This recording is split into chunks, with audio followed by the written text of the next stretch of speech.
फिर से आपका स्वागत है मेरे इस YouTube चैनल, आपका प्यारा सा चैनल स्टडी अड्डा 143 पर।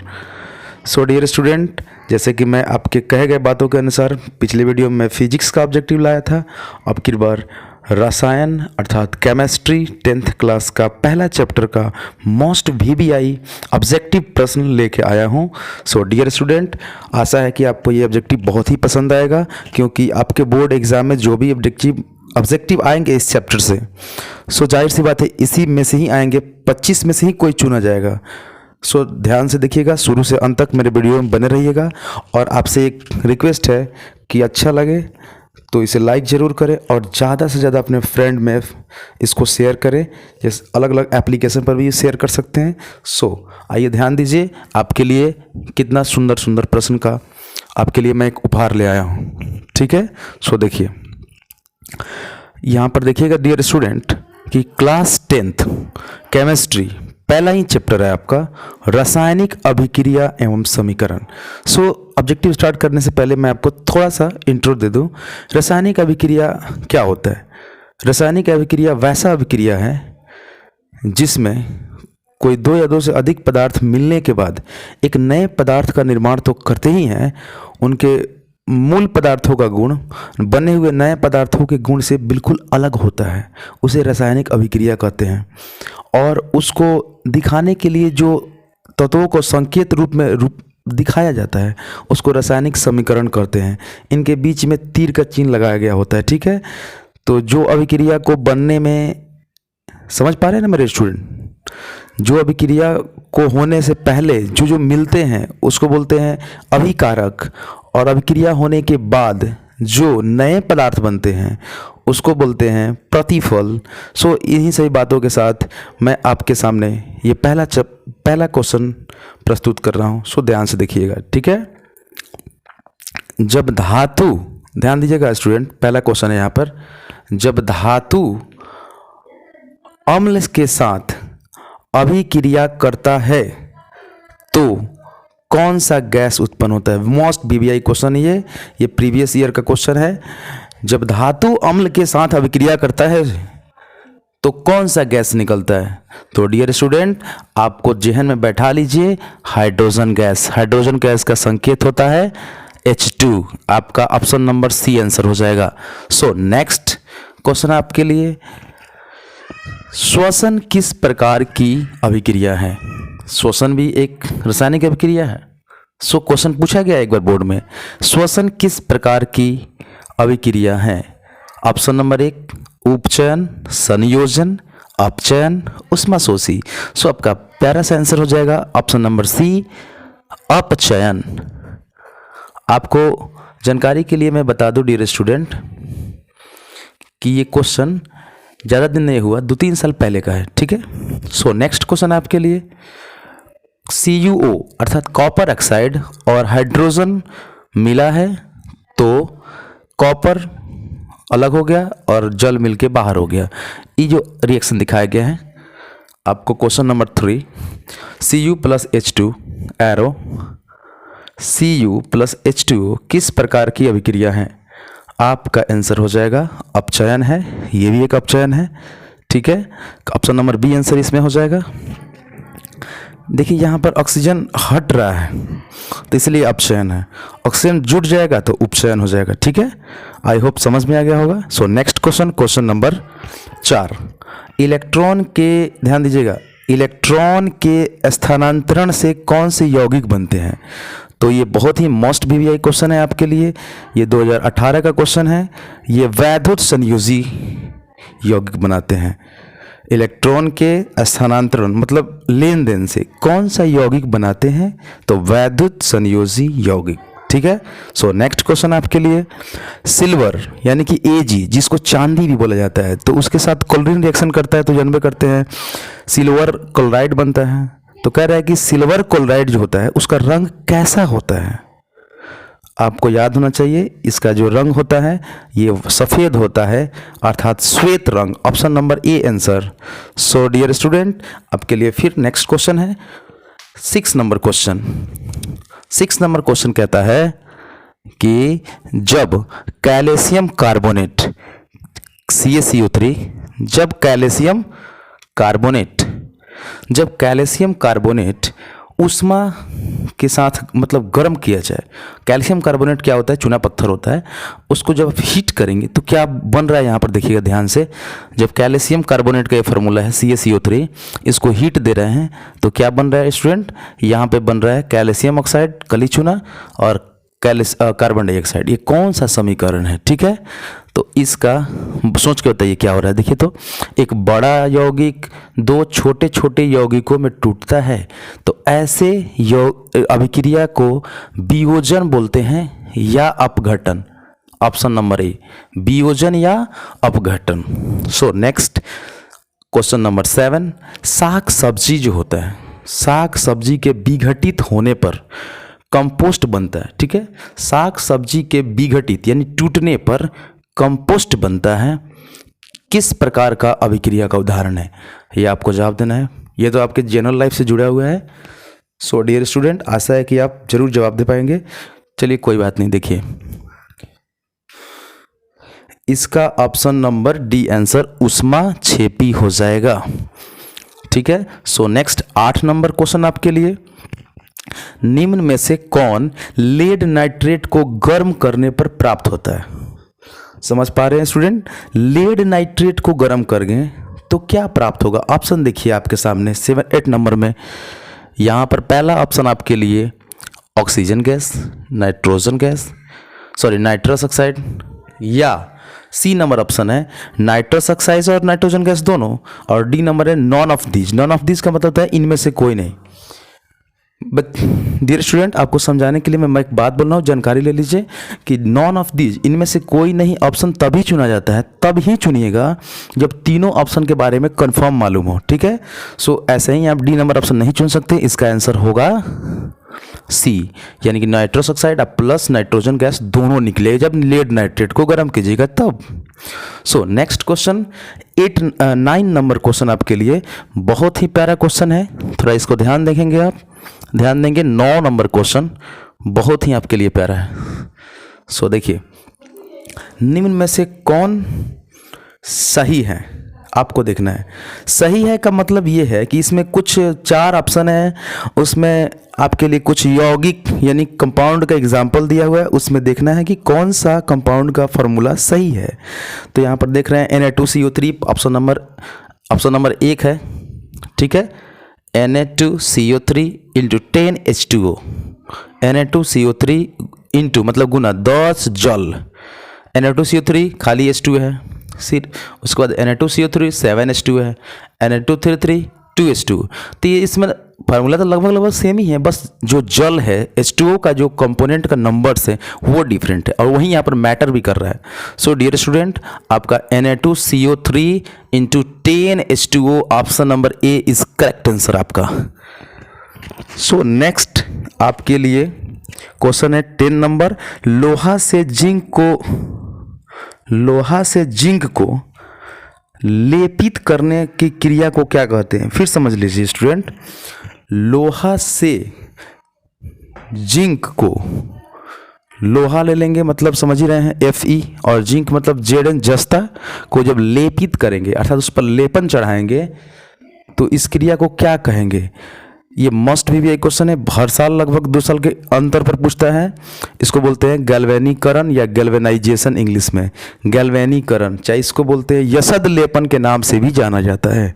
ठीक है, सो नेक्स्ट 11 नंबर क्वेश्चन आपके लिए है, खाने वाला सोडा का रासायनिक सूत्र। खाने वाला सोडा का रासायनिक सूत्र क्या होगा भैया? एकदम ध्यान में रखिएगा, ये क्वेश्चन मोस्ट भी आई है। खाने वाला सोडा का रासायनिक सूत्र क्या होता है? खाने वाला सोडा का। सो देखिए यहाँ पर स्पेस कम होने की वजह से मैंने ऑप्शन नहीं लिखा, डायरेक्ट आपके लिए लिखा हूँ। ठीक है, इसका आंसर डायरेक्ट आपके सामने दिख रहा होगा, यहाँ पर स्पेस कम होने की वजह से। NaHCO3 इसको कैसे बोलेंगे? Sodium bicarbonate, sodium bicarbonate. ठीक है, सो नेक्स्ट 12 नंबर क्वेश्चन आपके लिए, ये बहुत ही प्यारा क्वेश्चन है आपके लिए। क्या होता है जब, ध्यान दीजिएगा बाबू, क्या होता है जब जिंक और तनु HCl यानी कि तनु हाइड्रोक्लोरिक अम्ल को अभिक्रिया कराते हैं। बेस्ट क्वेश्चन है, प्यारा क्वेश्चन है, ध्यान दीजिएगा। इसको जब रिएक्शन लिखिएगा तो रिएक्शन के बाद आपको हाइड्रोजन गैस निकलेगा, H2 निकलेगा। क्या निकलेगा बाबू? H2 निकलेगा। ठीक है। सो नेक्स्ट नंबर क्वेश्चन आपके लिए है 13 नंबर क्वेश्चन। थोड़ा प्लीज 1 मिनट। 13 नंबर क्वेश्चन आपके लिए है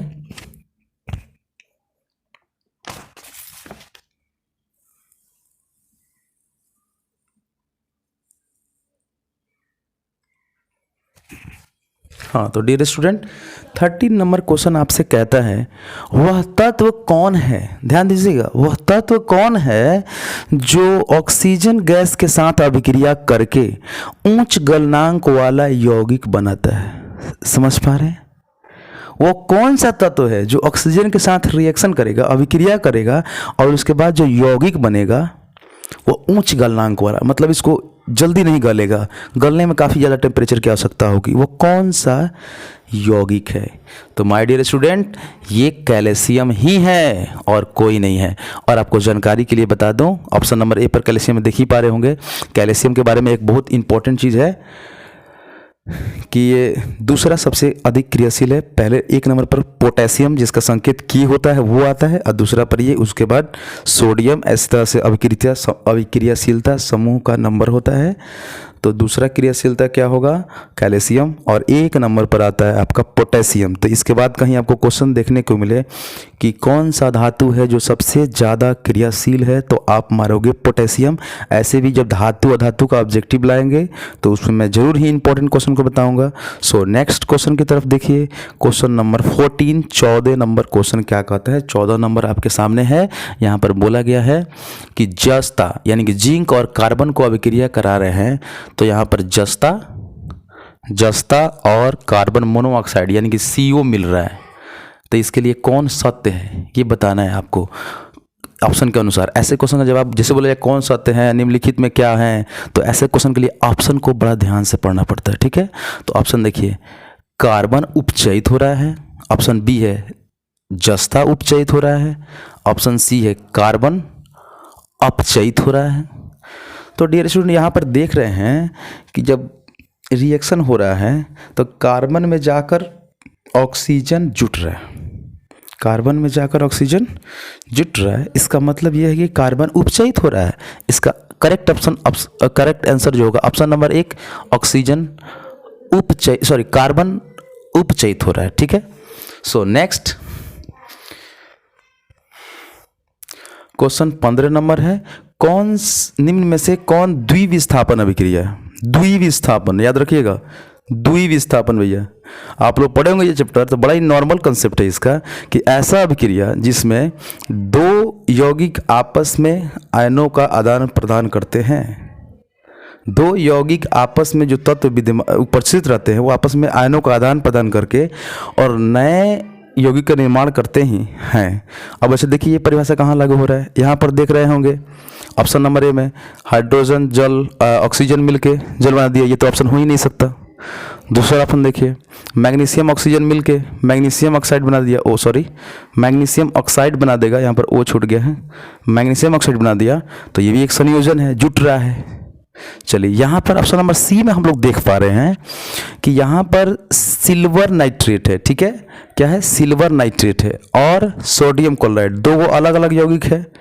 यहाँ पर सिल्वर क्या किया, सोडियम को हटा दिया, सोडियम आ गया, यहाँ पर सोडियम नाइट्रेट बना दिया, देख रहे हैं। अच्छा, फिर सिल्वर जाकर क्लोरीन के संग जुड़ गया तो सिल्वर क्लोराइड बना दिया। यानी यहाँ पर 2 यौगिक आपस में देखिएगा ध्यान से इंटरचेंज हुए हैं, तो इसीलिए यही करेक्ट ऑप्शन है द्विविस्थापन का। ठीक है।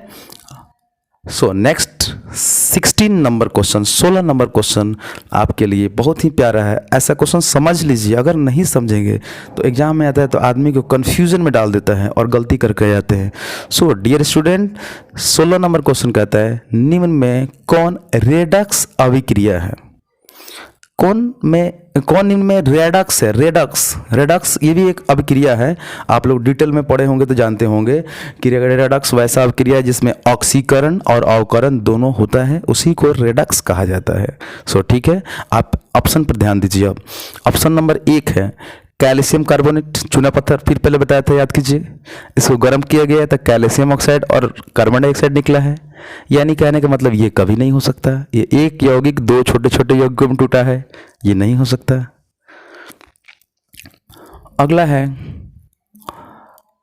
हाइड्रोजन गैस और क्लोरीन गैस मिलकर HCl बन गया। ये संयोजन हो गया भाई, ये तो संयोजन हो गया, तो ये कभी नहीं हो सकता।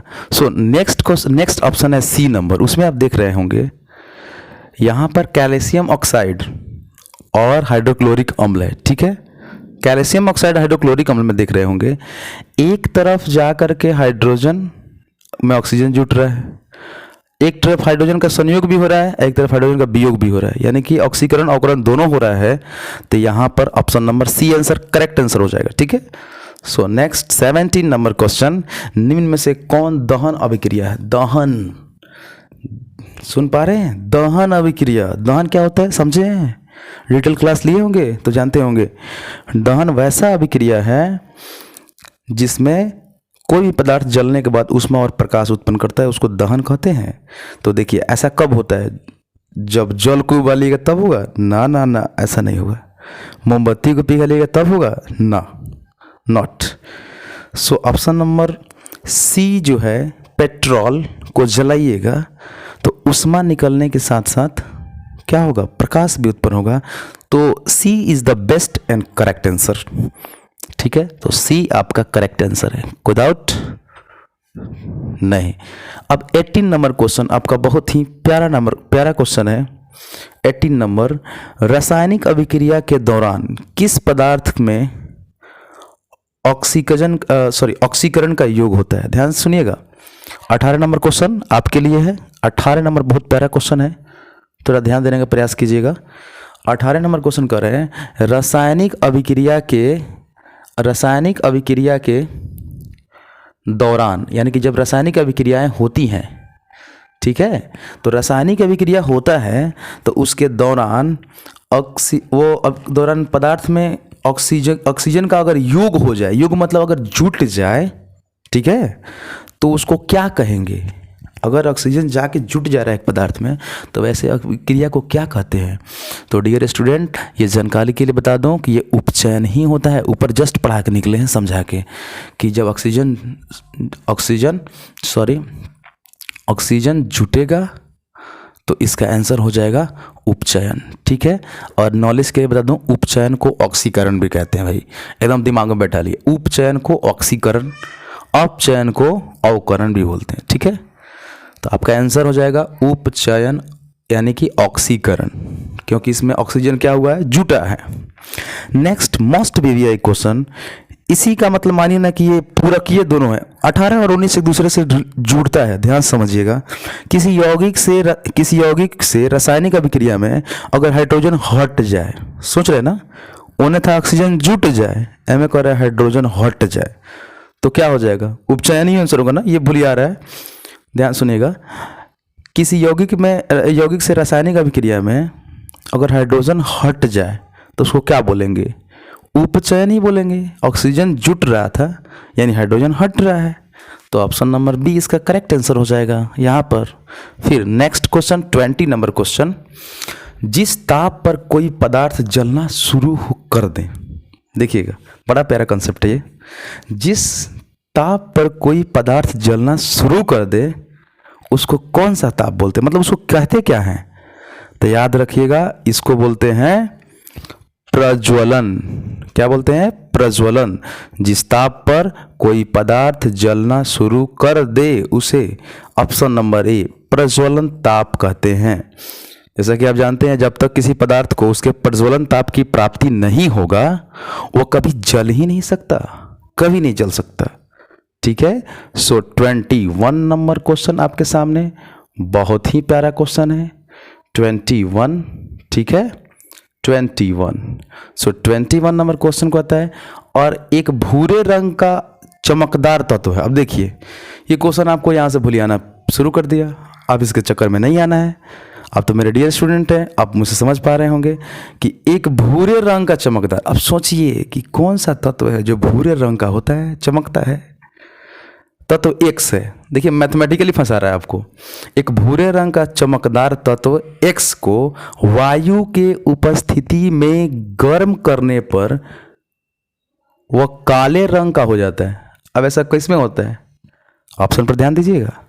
सोडियम होगा नहीं, मैग्नीशियम में कभी ऐसा होता नहीं है, कैल्शियम तो भला अलग ही है, सबसे क्रियाशील है, तो वो काला काय के रंग छोड़ेगा। सो इसका ऑप्शन क्या बचता है? Copper. Copper is the correct answer. फिर सुन लीजिए क्वेश्चन, बहुत प्यारा क्वेश्चन है, लेकिन 2018 का है, समझ पा रहे होंगे कितना अच्छा लेवल का होगा। एक भूरे रंग का चमकदार तत्व एक्स को, कोई तत्व को मान लिया गया एक्स। देखिए एग्जामिनर भी बड़ा तेज है, वो तत्वों को बोल दिया एक्स ताकि बच्चा लोग परेशान हो। आप सोचोगे कोई तत्व होता ही नहीं है। एक भूरे रंग का चमकदार तत्व एक्स को वायु के उपस्थिति में गर्म करने पर वो काले रंग का हो जाता है। तो एक्स कौन है, मैंने वो तत्व कौन है? तो आंसर होगा कॉपर, तांबा। ठीक है, तांबा में ऐसा होता है। जब भी ऐसा क्वेश्चन आ जाए तो बाबू उसके भाषा में मत डरिएगा, जो जो बोलेगा, गुण रंग बोलेगा, उसी को सोचिएगा ये ऐसा कहाँ होता है, ऐसा कौन ऑप्शन में होता है। ठीक है। सो नेक्स्ट क्वेश्चन आपके लिए बहुत ही अच्छा क्वेश्चन है। बोल रहा है 22 नंबर क्वेश्चन, 22 नंबर क्वेश्चन है कि जब जस्ता यानी कि जिंक और कॉपर सल्फेट को अभिक्रिया कराएंगे तो बन रहा है यहाँ पर जस्ता सल्फेट और कॉपर। ये कौन सा अभिक्रिया? देखिए, ये देखने के बाद आपके दिल में कुछ होना चाहिए। कुछ हो रहा है। देखिए ये कॉपर, ये जिंक।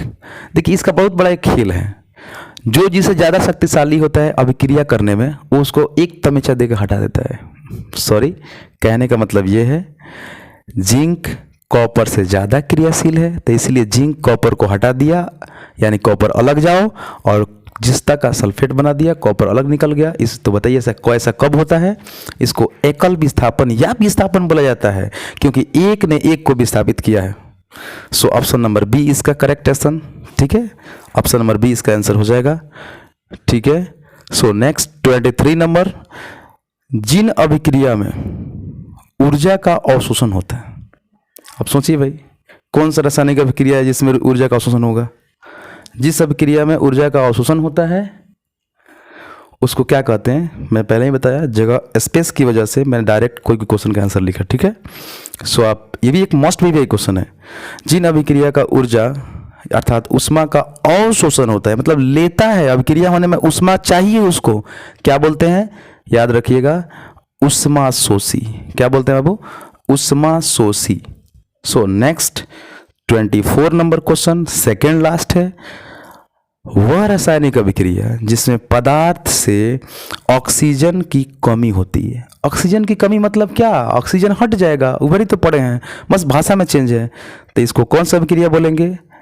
अपचयन। क्या बोलेंगे? अपचयन। फिर सुन लीजिए, वह रासायनिक अभिक्रिया जिसमें, देखिए यहाँ पर 24 नंबर में, वह रासायनिक अभिक्रिया जिसमें पदार्थ से ऑक्सीजन कमी हो यानी हट जाए तो अपचयन। अपचयन मतलब अवकरण, ऊपर ही बताया है, ध्यान से देखिएगा। फिर देखिए लास्ट, आज का लास्ट क्वेश्चन 25 नंबर है।